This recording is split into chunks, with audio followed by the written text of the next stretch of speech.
ہم پڑھ رہے ہیں کائنڈز آف وربس یعنی وربس کی اقسام۔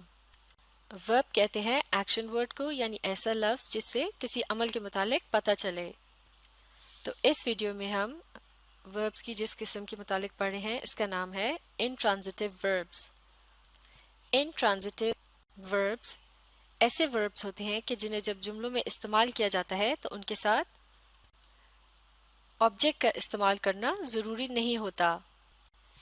اس ایگزامپل کی مدد سے سمجھتے ہیں۔ We laughed یعنی ہم ہنسے۔ تو اس جملے میں we کیا ہے؟ یہ ہے اس جملے کا سبجیکٹ، جیسا کہ اس جملے میں اس کے متعلق کچھ بتایا جا رہا ہے،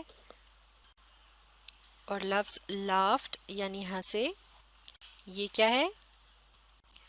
یہ ہے وہ عمل جو کہ ورب معاف کیجیے گا سبجیکٹ نے کیا، لہٰذا یہ کہلایا جائے گا ورب یعنی ایکشن یا عمل۔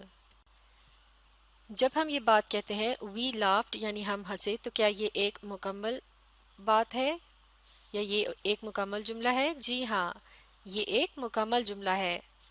تو اس کا مطلب یہ ہوا کہ اس جملے میں ورب لافڈ کے ساتھ کسی آبجیکٹ کا استعمال کرنے کی ضرورت نہیں ہے، لیکن اگر ہم چاہیں تو اس میں آبجیکٹ کا اضافہ بھی کر سکتے ہیں۔ مثال کے طور پر اس جملے کو دیکھتے ہیں، وی لافڈ ایٹ دا جوک یعنی ہم لطیفے پر ہنسے۔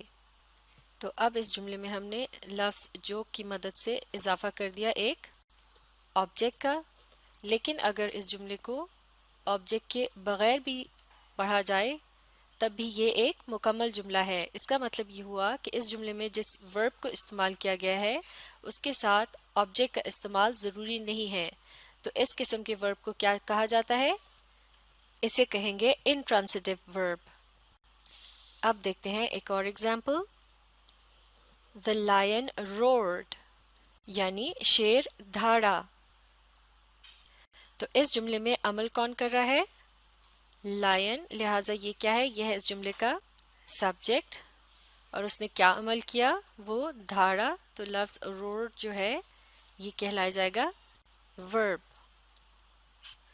تو اس جملے میں صرف سبجیکٹ اور ورب کا استعمال کیا گیا ہے، لیکن اس میں کسی آبجیکٹ کا استعمال نہیں کیا گیا۔ اس کا مطلب یہ ہوا کہ اس جملے میں جس ورب کا استعمال کیا گیا ہے اس کے ساتھ آبجیکٹ کے استعمال کی ضرورت نہیں ہے۔ تو یہ ورب کی کون سی قسم کہلائی جائے گی؟ یہ ہے انٹرانزٹیو ورب۔ اگر ہم چاہیں تو اس جملے میں بھی آبجیکٹ کا استعمال کر سکتے ہیں۔ اس جملے کو دیکھیے، The lion roared at the monkey یعنی شیر بندر پر دھاڑا۔ تو اس جملے میں اب لفظ منکی جو ہے وہ آبجیکٹ کے طور پر استعمال کیا جا رہا ہے، لیکن جملے کا یہ حصہ جو ہے ایٹ دا منکی، یہ ایک قسم کی اضافی معلومات ہیں اور اس کے بغیر بھی یہ جملہ مکمل ہے، کیونکہ اس جملے میں جو ورب استعمال کیا گیا ہے اس کے ساتھ آبجیکٹ لگانا ضروری نہیں ہے۔ تو اس طرح ہم کہہ سکتے ہیں کہ انٹرانزٹیو وربس وہ وربس ہوتے ہیں کہ جن کے ساتھ آبجیکٹ لگانا ضروری نہیں ہوتا۔ تو ان ایگزامپلس کو دیکھنے کے بعد اب ہم آسانی سے سمجھ سکتے ہیں کہ انٹرانزٹیو وربس کیا ہوتے ہیں۔ Intransitive verbs do not need an object, یعنی انٹرانزٹیو وربس ایسے وربس ہوتے ہیں جن کے ساتھ آبجیکٹ لگانے کی ضرورت نہیں ہوتی۔